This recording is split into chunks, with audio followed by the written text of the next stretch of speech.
किया, क्या कहा, इनको मजे लेने आते हैं, लेकिन इनको ये नहीं पता जिस दिन यीशु मसीह बादलों पर आएगा, न्याय करेगा ऐसे व्यक्ति का, सबसे पहले उसका न्याय करेगा, उस व्यक्ति को बताएगा तूने क्या किया जिंदगी। जितने अविश्वास में गिरे हुए हैं, जितने दलदल के कीचड़ में गिरे हुए हैं, जितने किसी के बहकावे में आ गए हैं कि छोड़ यार कुछ नहीं होने वाला, और लोगों के साथ कहता है कि पाप में गिरे हुए हैं, इधर उधर फंसे हुए हैं, दलदल कीचड़ में फंसे हुए हैं, मैं कह रहा हूं यीशु मसीह बादलों पर आएगा, ग्रेस एक मौका देगा, वो फिर से मौका दे रहा है, कहता नगाड़े बजाएगा वो बादलों में आकर, करा और करा नगाड़ों के साथ आएगा यीशु मसीह, नगाड़े के साथ करा कि जो कीचड़ में फंसे हुए जो पश्चाताप कर लेंगे वो कीचड़ में से निकाल कर उन्हें ऊपर ले जाएगा।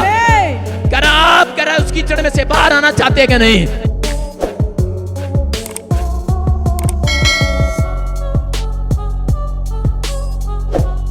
दुकान एक खोलना है, आपको सीए की जरूरत नहीं, चार्टर्ड अकाउंटेंट की जरूरत नहीं है। अगर आपको 4 दुकानें खोलना है, अगर आपको ब्यूटी पार्लर की, प्रॉपर्टी डीलर की, अगर आपको कोई बड़ी फैक्ट्री 4 अगर दुकानें खोलनी है, आपको 4 बिजनेस करने हैं, तो आपको एक चार्टर्ड अकाउंटेंट की जरूरत पड़ती है, सीए की जरूरत पड़ती है, तो उस व्यक्ति की ग्रोथ होती है। याद रखना परमेश्वर भी आपकी लाइफ में ऐसा ही बताना चाहते हैं। अगर आप अपना डिसीजन सही करना चाहते हैं, डिसीजन आपको लेना है। अगर आपके जीवन में एक स्पिरिचुअल फादर है तो आप आज के बाद करा 4 दुकानें खोलेंगे यीशु मसीह के नाम में, आप ग्रोथ करेंगे यीशु मसीह के नाम में। यीशु मसीह एक नबी था, यीशु मसीह एक प्रोफेट था, 5 प्रकार की सेवकाई उसके अंदर से निकली, उसके अंदर से निकली प्रेरितों की सेवकाई, उसके अंदर से निकली अलग अलग सेवकाई, करा कि शिक्षा देने वाली सेवकाई नबी की, कहता कि नबी था वो, उसके अंदर से निकली। अगर आप विश्वास कर रहे हैं कि परमेश्वर मेरी जिंदगी में काम करेंगे, मैं कह रहा हूं कि आज रात पवित्र आत्मा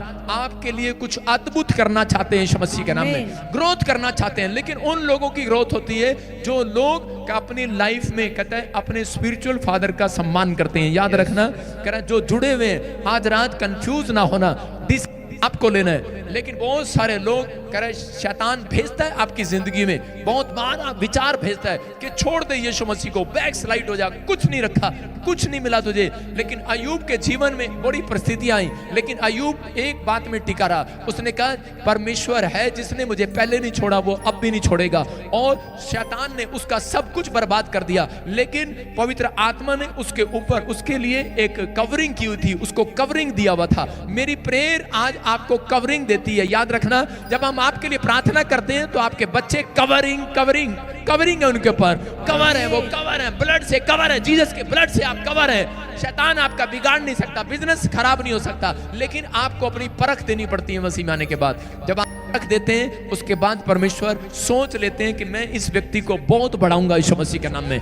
लेकिन आपके अंदर सब्र नहीं है। बहुत सारे लोग जो हैं और वो टूट जाते हैं, बैक स्लाइड हो जाते हैं कि परमेश्वर ने मेरी जिंदगी में अब तक काम नहीं किया। लेकिन पवित्र आत्मा ऐसे लोगों के साथ नहीं चलते, उन लोगों के साथ खड़े रहते हैं जो सब्र करते हैं। अपने पड़ोसी को बोलो कि चैनल चेंज कर दे। आज रिमोट कहता आपके हाथ में है, रिमोट आपके हाथ में है, आपके अंदर विचार चल रहा है, आपके पास लोग आ रहे हैं। एक आदमी मेरे पास आया दौड़ा दौड़ा, कहने लगा देखो देखो, कहता है वो एक चैनल पर आपकी बुराई कर रहे हैं। मैंने कहा यार, मैंने कहा करने दे बुराई, मैंने कहा मैं रिमोट लेकर चैनल बदल देता हूं, चल रिमोट पकड़ो अपना और चैनल बदल दो, चल बंद हो, आपके हाथ में है यार, मुझे क्या जरूरत है किसी से बहस करने की। कह रहा वो आपकी बुराई कर रहा, मैंने कहा चल चैनल बंद। आप समझ रहे हैं, आपको समझना है जब आप अपना चैनल चला कर रखते हैं, आप उस विचार को चला कर रखते हैं, आप उस ख्याल में पड़े रहते हैं, अच्छा पादरी साहब ने ऐसा दिया, अच्छा ऐसा कह दिया, क्या आप विश्वास करते हैं? तो शैतान आपको गिराना चाहता है। मैं कह रहा हूं कि मैं अपनी आत्मिकता भंग नहीं करना चाहता। मैं अपने बच्चों को भी सिखाता हूं, बेटे जब कोई किसी पास्टर की बुराई कर रहा हूं उस चैनल को चेंज कर दो। मैंने कहा जो मजे ले रहा हूं ना चैनल वाला, पैसे कमाते हैं, इनको लाख रुपए आते हैं, हमारी फोटो वीडियो डालेंगे, रोटी चलती है, आप समझ रहे हैं।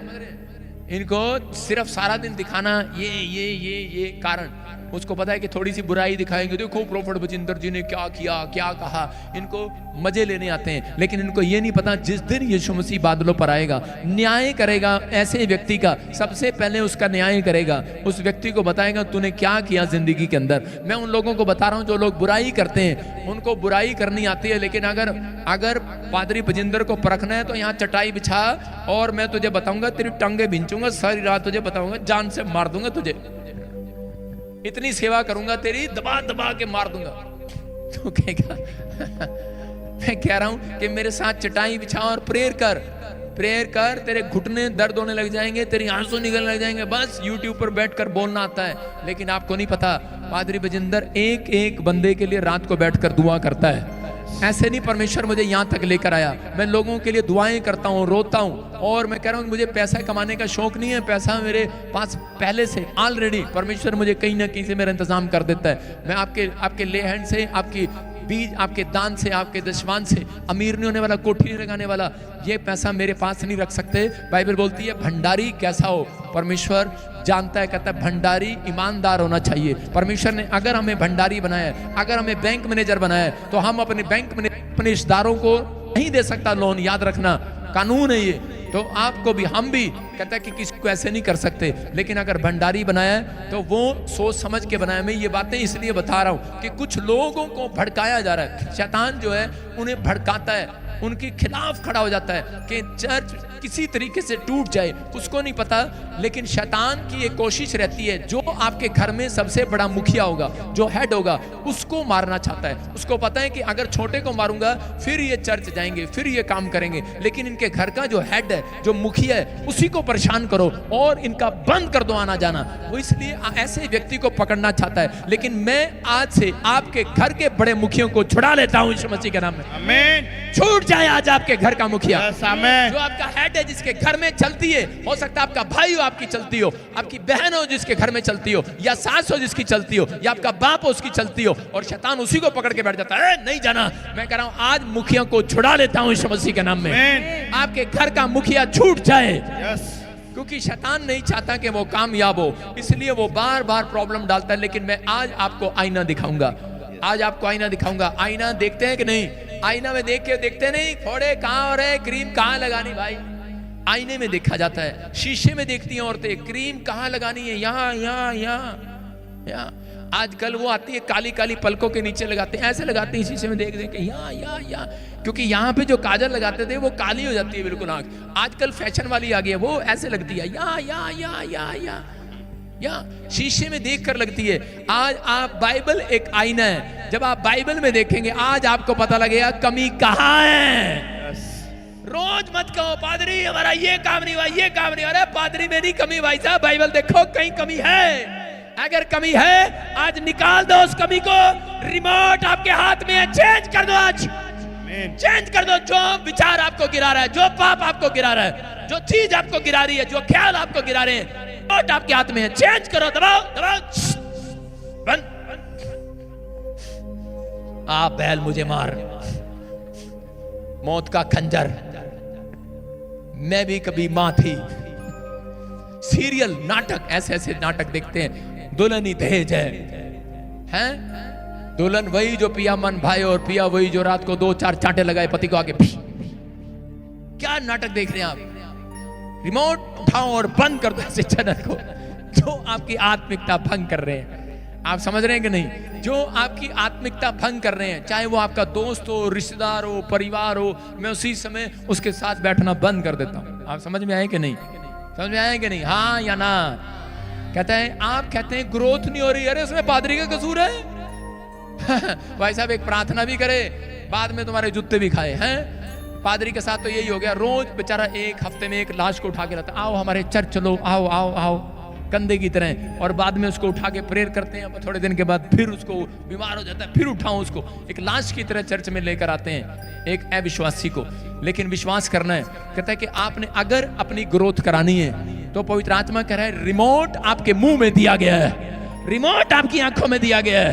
कह रहा है कि उठाओ और चैनल चेंज कर दो, चलो बंद करो। कह रहा है जो उस विचार को जो आपको गिरा रहा है बंद करो। कह रहा है कि उन लोगों को, कहता है कि उन लोगों को अपने दिमाग से निकालो। कहता है जो आपको गिराना चाहते हैं। हम बाइबल में पढ़ते हैं, आईना खोलेंगे आज, बाइबल खोलेंगे आज, आईना खोलो आज। रूत की किताब 1 से लेकर 6 तक पढ़ेंगे। हाँ पढ़ो, देखो। जिस दिनों में न्यायी लोग न्याय करते थे, उन दिनों में देश में अकाल पड़ा। तब यहूदा के बेतलेहम का एक पुरुष। रुक जा महाराज, धीरे धीरे पढ़ो, घर जाने की जल्दी हो रही क्या? हाँ हम खोलते लें जरा। हाँ पढ़ो। जिन दिनों में न्यायी लोग न्याय करते थे उन दिनों में देश में अकाल पड़ा। तब यहूदा के बैतलहम का एक पुरुष अपनी स्त्री और दोनों पुत्रों को संग लेकर मोआब के देश में परदेशी होकर रहने के लिए चला। उस पुरुष का नाम एलीमेलेक और उसकी पत्नी का नाम नोमी और उसके दो बेटों का नाम महलोन और किल्योन थे। ये एप्राती थे, अर्थात यहूदा के बैतलहम में रहने वाले थे। वे मोआब के देश में आकर वहां रहे और नोमी का पति एलीमेलेक मर गया और नोमी और उसके दोनों पुत्र रह गए और उन्होंने एक मोआबी स्त्री से विवाह कर लिया। एक का नाम ओप्रा और दूसरी का नाम रूत था। फिर वे वहां कोई 10 वर्ष रहे। जब महलोन और कल्याण दोनों मर गए तब नोमी अपने दोनों पुत्रों और पति से रहित हो गई। तब वो मोआब के देश में यह सुनकर कि यहोवा ने अपनी प्रजा के लोगों की सुधि लेके उन्हें भोजन दी है, उस देश में अपने दोनों बहुओं समेत लौट जाने को चली। बोलो हालेलुया। आप सुन रहे हैं, यहाँ पर एक नाओमी नाम की औरत है और ये बेतलेहम के अंदर रहती है। बेतलेहम का मतलब है रोटियों का घर, दया का घर, आनंद का घर, बरकतों का घर, शांति का घर। कहते बेतलेहम का मतलब है दया का घर, आनंद का घर, रोटियों का घर, करे शांति का घर। ये बेतलेहम के अंदर रहती है। लेकिन एक दिन अकाल पड़ गया बेतलेहम के अंदर और उसी समय इस औरत ने अपने पति के साथ और 2 बच्चों के साथ, 4 मेंबर थे ये, इन्होंने बेतलेहम छोड़ने का फैसला लिया। रोटियों के घर, दया के घर, आनंद के घर को छोड़ने का फैसला लिया। लेकिन ये डिसीजन नहीं ले पा रहे थे कि हम कहां जाएं, कहां हमारी रोटियां मिलेंगी। तो उसी समय शैतान ने इनके विचारों में डाला, मोआब देश चले जाओ। मोआब देश का मतलब है ना उम्मीद का घर, निराशा का घर, कलेश का घर, विपत्ति का घर। और इन्होंने मोआब देश में जाने की सोचा और ये मोआब देश में चले गए। अपने स्थान पर बैठ जाओ। मेले में नहीं आ रहे तुम घूमने के लिए, वचन के टाइम इधर उधर घूमते रहते हो, फिर कहते हो हमारे बच्चे चंगे नहीं हुए, हम चंगे नहीं हुए। तुम्हारे से ज्यादा मैं घूमता रहता हूं सारा दिन। सुनो, आपको विश्वास करना है कि मोआब देश में नाओमी के घर में अकाल पड़ गया। हो सकता है आपके जीवन में कोई अकाल पड़ गया, नौकरी ना मिली हो, घर ना मिला हो, रोटियां डबल ना हो रही हो, बिजनेस ना चंगे ना हो रहे हो। उसी समय शैतान आपके विचारों में बोलता है कि छोड़ दे इस घर को, छोड़ दे चर्च को, छोड़ दे कलीसिया को, छोड़ दे यीशु मसीह को। लेकिन नाओमी ने ये डिसीजन गलत लिया और उसने मोआब देश में जाने का फैसला ले लिया। जब वो मोआब देश में गई और उसके बाद कहते हैं कि उसने वहां पर मोआब देश में 10 साल लग गए उसको सेट होते होते। 10 साल सिचुएशन खराब थी, डिसीजन लेने में उसने एक सही राइट डिसीजन नहीं ले पाई और उसने उसी समय मोआब देश में फैसला ले लिया। जब मोआब देश के अंदर गई, जाते ही वहां पर उसी समय उसके जीवन में एक भूचाल आया। उसके बच्चों ने शादी कर लिया अन्य जाति लड़कियों से और उसके बाद 10 साल तक उनका कुछ नहीं बिगड़ा। 10 साल तक। क्यों? क्योंकि वो 10 साल तक सेट होने में उन्हें टाइम लग गया था। उन्होंने कोठी बनाई, 10 साल तक बिजनेस सेट किया, बच्चों का ब्याह किया। जब सब कुछ सेट हो गया उसके बाद शैतान ने उन पर हमला करना शुरू किया। याद रखना, जब आपका सब कुछ सेट हो जाता है उसके बाद शैतान हमला करना शुरू करता है। और उसने हमला किया और जब वो मोआब देश में चली गई उसी समय 10 साल के बाद उसका पति मर गया, उसके दोनों बच्चे मर गए, तीनों मर गए और तीनों औरतें विधवा हो गई। मतलब 10 साल के अंदर उनके साथ ऐसा हो गया। लेकिन हो सकता है आज आपने भी, किसी ने भी कलीसिया छोड़ने का फैसला कर लिया हो। कोई कह रहा हूं कि यीशु मसीह को छोड़ने का फैसला कर लिया हो कि मेरे जीवन में कोई काम नहीं हुआ, मैं अब अपने स्पिरिचुअल फादर भी छोड़ दूंगा, मैं चर्च को भी छोड़ दूंगा, मैं नहीं आऊंगा, डिसीजन ले लिया हो। लेकिन बाइबल बताती है इस बात के लिए कि आपकी ग्रोथ वहां नहीं है। अगर जब व्यक्ति अपने जीवन में छोड़ने का फैसला लेता है यीशु मसीह को, या फिर उसके बाद कह रहा कि कलीसिया को छोड़ने का फैसला लेता है, उसके बाद जीवन में बर्बादी होनी शुरू होती है। याद रखना, बर्बादी के दिन शुरू होते हैं। 10 साल कहते इसने जब कलीसिया को छोड़ा उसके बाद जब इसने रोटियों के घर को छोड़ा, नाओमी ने दया के घर को छोड़ा, 10 साल तक इसका कुछ नहीं बिगड़ा। लेकिन ये बड़ी चौड़ी हो रही थी कि 10 साल तक मेरा कुछ नहीं हुआ, मैं तो बहुत अच्छे जगह पर हूं, मैं तो बहुत सेटल हूं। लेकिन सेटल होना कोई बड़ी बात नहीं है, सेवकाई करना बड़ी बात नहीं है, बड़ा प्रॉफिट बनना बड़ी बात नहीं है, बड़ा कह रहे कि अपोस्टल बनना बड़ी बात नहीं है, कह रहे कि बड़ा कह रहे अपने आप को बिजनेसमैन बनना बड़ी बात नहीं है, कोठी लगाना बड़ी बात नहीं है। विदेश चले गए बच्चे, आपने बड़ी कोठी लगा ली,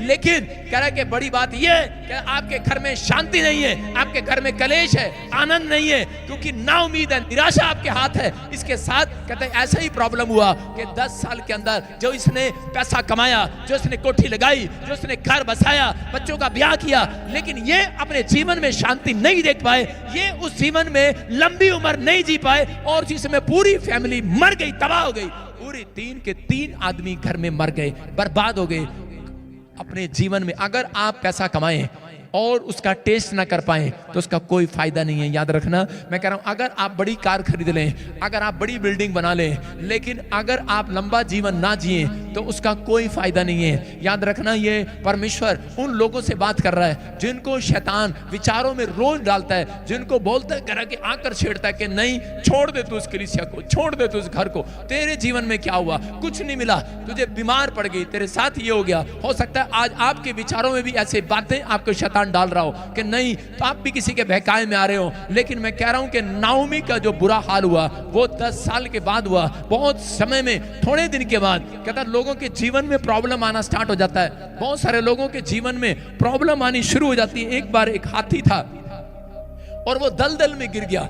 जब वो दलदल में गिरा तो उसी समय के राजा ने कहा इसको क्रेन बुलाओ, रस्सी लगाओ, कुछ भी करो, उसे बाहर निकालो। बहुत कोशिश किया लेकिन बाहर नहीं निकला। जब वो बाहर नहीं निकला तो उस समय में राजा थक गया और उसने कहा छोड़ परे, मरने दे इसको।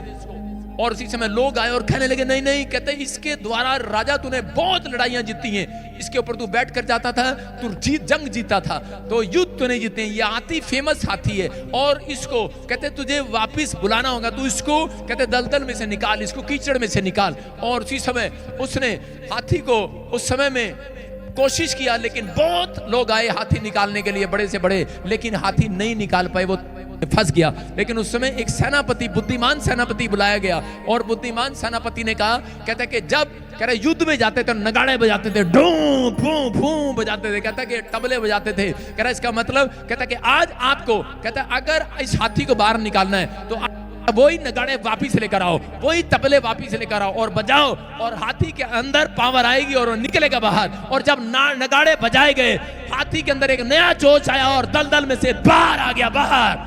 मैं कह रहा हूं याद रखना, कह रहा जितने पाप में फंसे हुए हैं, जितने कह रहा कि दलदल के कीचड़ में गिरे हुए हैं, जितने बीमारी में गिरे हुए हैं, जितने अविश्वास में गिरे हुए हैं, जितने दलदल के कीचड़ में गिरे हुए हैं, जितने किसी के बहकावे में आ गए हैं कि छोड़ यार कुछ नहीं होने वाला, और लोगों के साथ कहता है कि पाप में गिरे हुए हैं, इधर उधर फंसे हुए हैं, दलदल कीचड़ में फंसे हुए हैं, मैं कह रहा हूं यीशु मसीह बादलों पर आएगा, ग्रेस एक मौका देगा, वो फिर से मौका दे रहा है। कहता नगाड़े बजाएगा वो बादलों में आकर, करा और करा नगाड़ों के साथ आएगा यीशु मसीह, नगाड़े के साथ। करा कि जो कीचड़ में फंसे हुए, जो पश्चाताप कर लेंगे, वो कीचड़ में से निकाल कर उन्हें ऊपर ले जाएगा। करा आप करा उस कीचड़ में से बाहर आना चाहते हैं कि नहीं?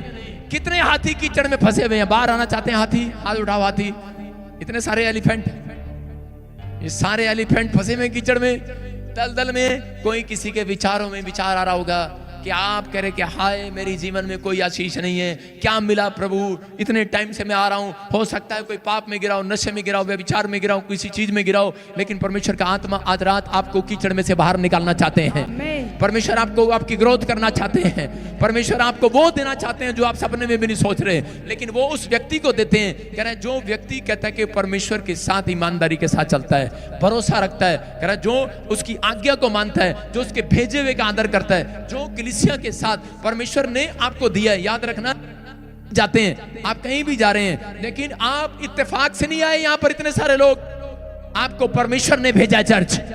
ये रखना, मैं आपको बता रहा हूं कि पवित्र आत्मा ने आपको भेजा है। परमेश्वर ने यहीं से, इसी चर्च से आपकी ग्रोथ करनी है, यहीं से आपको बच्चे की आशीष देनी है, यहीं से चंगाई देनी है, यहीं से जॉब देनी है, यहीं से छुटकारे देने हैं, यहीं से परमेश्वर ने आपके लिए आशीष के रास्ते खोलने हैं। पवित्र आत्मा ने आपके लिए रखा है। इसलिए कह रहे हैं जो स्पिरिचुअल फादर का आदर करता है, बाप आपका एक होना चाहिए। जब आप इस बाप के साथ जुड़े हैं तो मैं आपके लिए दुआ करूंगा, आपके लिए रास्ते खुलेंगे यीशु मसीह के नाम में। आमीन। लेकिन बहुत बार लोग सोचते हैं शायद ये मिनिस्ट्री मैंने चलाई है, ये मिनिस्ट्री मैंने खड़ी करी है, मैंने चलाया मिनिस्ट्री में। ऐसा ही मूसा के साथ ऐसा हो रहा था। उस समय में योशू जब जंग करने जाता था तो उसी समय उसके पीछे उसका बाप स्पिरिचुअल फादर उसके लिए प्रेयर करता था, और उसी समय वो हाथ उठाता था तो उसी समय वो जंग जीत रहा होता था। लेकिन एक दिन योशू जब जंग लड़ने के लिए गया तो वहां पर हार रहा था, तो उसी समय उसने अपने चेलों को कहा दौड़कर जाओ और मेरे स्पिरिचुअल फादर के पास जाओ, मूसा के पास जाओ और उसके हाथ चेक करो, उसके हाथ नीचे तो नहीं होंगे। और उन्होंने देखा मूसा थक गया और उसके हाथ नीचे थे। उसने कहा अरे तू क्या कर रहा है मूसा, तूने हाथ नीचे क्यों किए? कहता कि अरे यार, कहता मैं थक गया, कितनी देर हाथ उठाऊं। कहता कि हम जंग हार रहे हैं। उसने कहा ऐसे करो, उठाओ, मेरे हाथ पकड़ कर रखो। और उसी समय उसने कहा हारून और हूर को कहा, कहता कि तुम मेरे हाथों को छोड़ो, कहता मेरे नीचे ईंट रख दो, टोले रख दो, मेरे नीचे पत्थर रख दो। उन्होंने उसकी कांच के नीचे पत्थर रख दिए और दोनों कांचों के नीचे जब पत्थर रख दिए उसने अपने हाथ ऐसे रखे और योशू जंग जीतता चला गया यीशु मसीह के नाम में।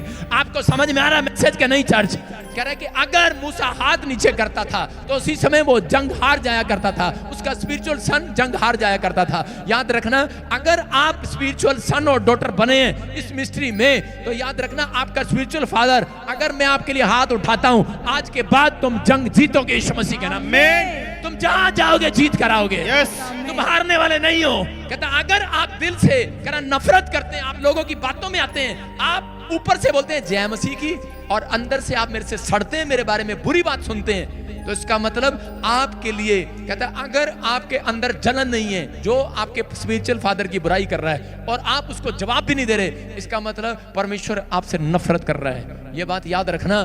कहता है परमेश्वर यहां से आशीष देता है। स्पिरिचुअल फादर के लिए अगर आपको जलन है, मैं कह रहा हूं परमेश्वर आपके जीवन में वो करेगा, आपको कवरिंग देगा, आपको कवरिंग का काम देगा। मैं कह रहा हूं कि मेरी प्रेयर आपको कवर करती है। आप जाओगे, आपके बच्चे का एक्सीडेंट नहीं होगा।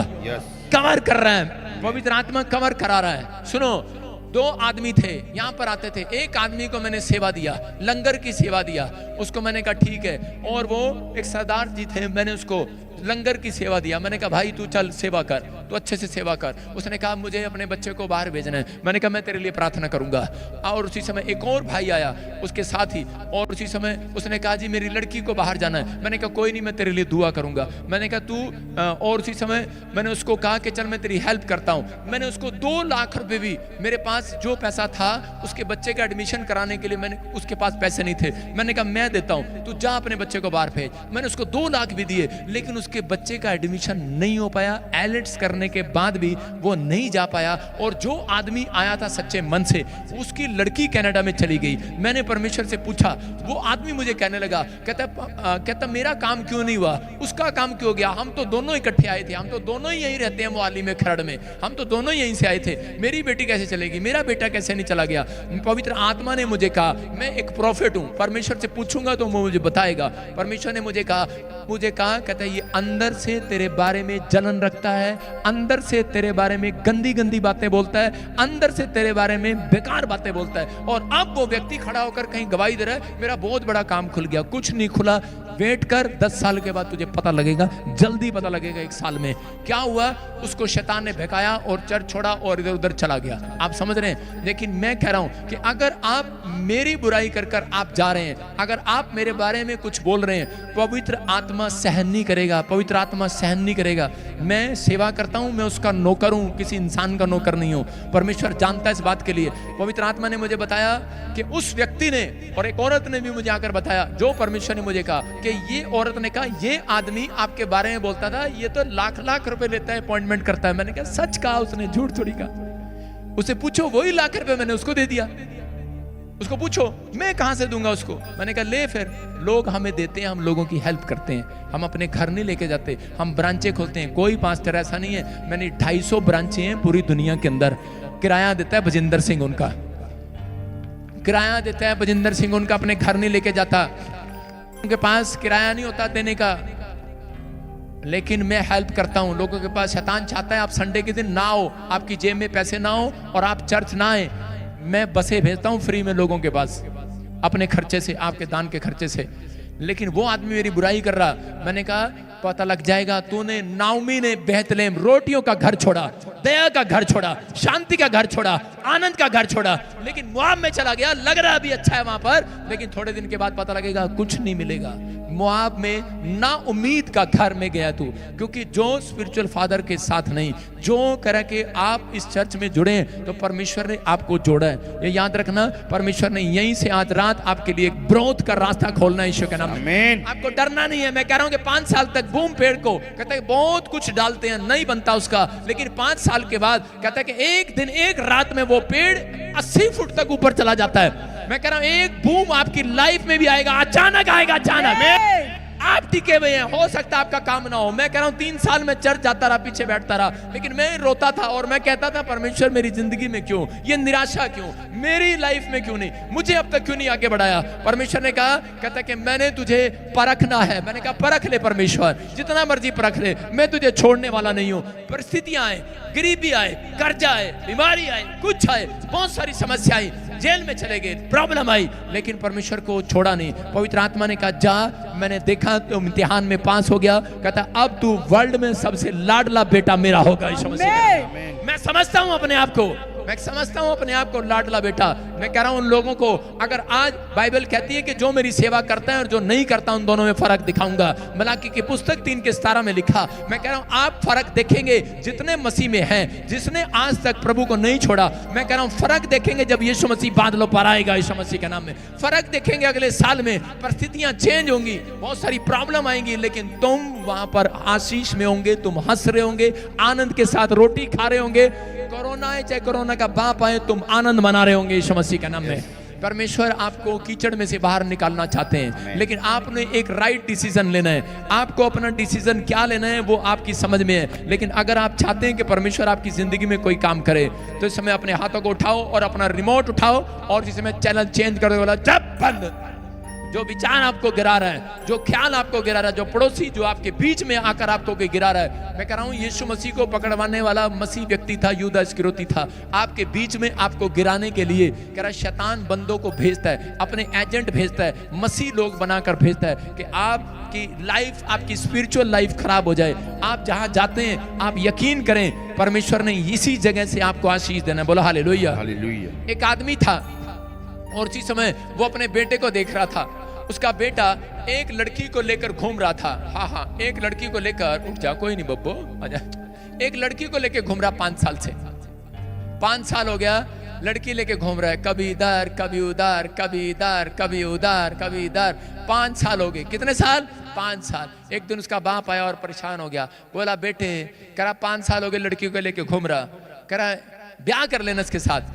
कहता पापा मैं इसको अभी परख रहा हूं। कहता क्या कर रहा है? कहता मैं इसको परख रहा हूं, ये गुस्से वाली तो नहीं है, ये खाना बनाती है, माँ बाप का आदर करती है। कहता कितने साल से परख रहा है? कहता 5 साल से। कहता बेवकूफ कहीं के, कहता है 60 साल तो तेरी माँ के साथ मेरे को हो गए, 40 साल हो गए तेरी माँ को नहीं मैं परख पाया। फिर कहता मैं तेरी माँ को नहीं परख पाया। कहता तू से 5 साल में परखेगा?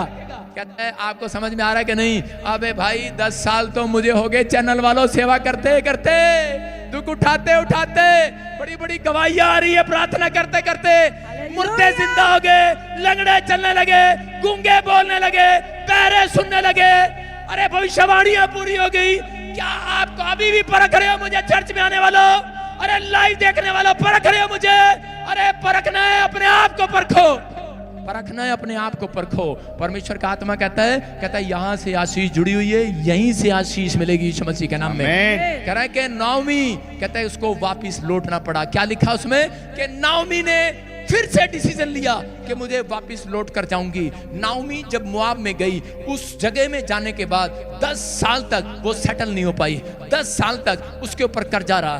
10 साल में कहता है उसने अपने पति खो दिया, 2 बच्चे खो दिए। उसके बाद कहता है एक और कहानी बता रहा हूं सच्ची, कि यहाँ बाइबल से जुड़ी, कि इसी घटना में कि उन औरतों को बच्चे नहीं हुए उस 10 साल में। मोआब के अंदर शराबी जगह थी, वो बच्चे नहीं हुए मोआब के अंदर। लेकिन वो औरत जब कहते कि वहां पर गई, वापिस गई, और उसी समय नाओमी अपनी बहू रूत को लेकर जब वापिस गई यरूशलेम के अंदर, तो उसको दोबारा से बेटा हुआ।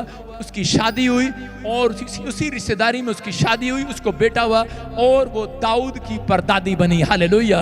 मैं कह रहा हूं परमेश्वर ने उसको फेमस कर दिया। आज रात याद रखना, अगर आज आप अपना डिसीजन सही ले रहे हैं, आप कीचड़ में से बाहर आ गए हैं, आप उस विचारों में से बाहर आ गए हैं, जो आपके सामने बुराई कर रहा है आपने उसको बंद कर दिया है, आपने उसको सिखा दिया है कि हमें अपने स्पिरिचुअल फादर की जरूरत है, हमें परमेश्वर की जरूरत है, हमें यीशु की जरूरत है। दुख आए, परिस्थितियां आए, आपने सामना करना सीख लिया है, परमेश्वर आपको कीचड़ में से बाहर निकालेगा, आज आपको फेमस करेगा। अगर आप नाउमीद के घर में नहीं आए, आप रोटियों के घर में आए हो, आप आनंद के घर में आए हो, मैं कह रहा हूं आप शांति के घर में आए हो, आप दया के घर में आए हो, मैं कह रहा हूं आप लाइव देख रहे हैं, आप दया के घर में आए हैं। लोग यहाँ का रंग मुझे गवाही देते हैं, मैं सिर्फ लाइव देख रहा था, मेरी गिल्टियां उड़ गई, मैं लाइव देख रहा था, मेरी प्रोफेसी हो गई, नौकरी लग गई। सुना आपने कि नहीं? लाइव देख रहा था, आपने कहा बच्चा होगा, नाम लिया, हो गया। आपने कहा उड़ीसा से आया, झारखंड से आया, यूपी से आया, बिहार से आया, एक नहीं दो गवर्नमेंट जॉब आ गए, दो। तरह के आज अगर परख लो, कहता है परख लो इन चीजों को, परमेश्वर है कि नहीं यहाँ पर। कहता आपको समझना है, कहता अगर फिर भी, कहता शैतान का ये वार है, कहता आपको गुमराह करना, उसने अंत समय में गुमराह करना है, उसने किसी न किसी तरीके से भेड़िए भेजने कि आप इधर जाएं, उधर जाएं, ये करें, वो करें। लेकिन परमेश्वर ने आपको इस चर्च के आशीष देनी है। ना उम्मीद के घर में नहीं आए, आप निराशा के घर में नहीं आए, आप क्लेश के घर में नहीं आए। मुआब का मतलब है कह रहा कि जहां तरक्की नहीं है, लेकिन बेहतलेम का मतलब है जहां तरक्कियां ही तरक्कियां हैं। यीशु मसीह के नाम में आप बेहतलेम में आ गए हैं। अगर आज आप बेहतलेम में आए हैं तो परमेश्वर आज रात आपको कुछ देना चाहता है। लेकिन बाइबल में लिखा सबोदेशक के 10:8 में कहता जो बाड़ा तोड़ेगा सांप उसे डसेगा, कह रहा जो किसी के लिए गड्ढा खोदेगा वो खुद गिरेगा। पादरी भजिंदर ना कभी किसी को बुराई करना सिखाता, ना मैं आपको सिखाता हूं, लेकिन अगर आपके अंदर जलन है, मैं कह रहा हूं ऐसे व्यक्ति को स्टॉप कर दो यीशु मसीह के नाम में। ऐसे रिमोट को पकड़ो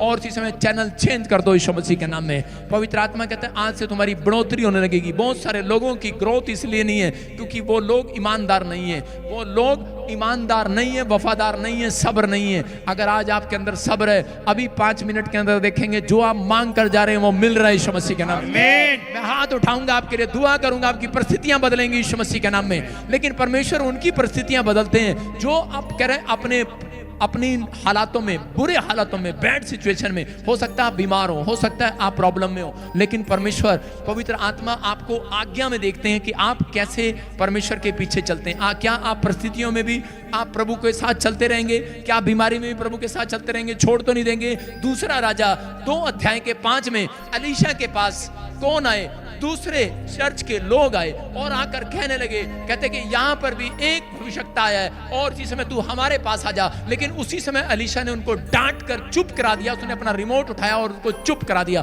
चैनल बंद कर दिया। लेकिन क्यों डांटा उसने? क्योंकि हो सकता था एलीशा वहां पर उनके साथ चला जाता, लेकिन एलीशा उनकी बातों में नहीं आया। एलीशा ने कहा कि परमेश्वर ने मुझे भेजा इस चर्च में, मुझे इसी अनॉइंटिंग प्लेस की अंधे भिखारी की तरह पहचान हो गया है, मेरी आंखें यहीं से खुलेंगी, मुझे बरकत यहीं से मिलेगी। और इसी समय उसने उसको चुप करा दिया। हो सकता था कहता कि वो उनके साथ चला जाता, लेकिन उसको पता था अगर मैं उनके साथ चला गया तो मुझे परमेश्वर कभी बड़ी अनॉइंटिंग नहीं देंगे, बड़ा आदमी नहीं बनाएंगे। याद रखना, बड़े आदमी वो बनते हैं जो आज्ञा को मानते हैं। यहाँ पर बाइबल बता रही है इस बात के लिए कि जो लोग प्रभु का भय मान रहे हैं, जो लोग परिस्थितियों में भी बने हुए हैं, जो लोग हालातों में बने हुए हैं कि परमेश्वर चाहे कुछ भी हो, मैंने तो आज से तेरे पीछे चलना सीख लिया है, मुझे सही चरवाह मिल गया है, मुझे आज पवित्र आत्मा तेरी जरूरत है। मैं परमेश्वर के लिए मैं इस समय कह रहा हूं कि आज पवित्र आत्मा ऐसे लोगों का कह रहा स्टैंडर्ड नीचे से ऊपर लेकर आएगा। ऊपर मैं कह रहा हूं नीचे से ऊपर आएगा आपका स्टैंडर्ड, आपका लेवल ऊपर,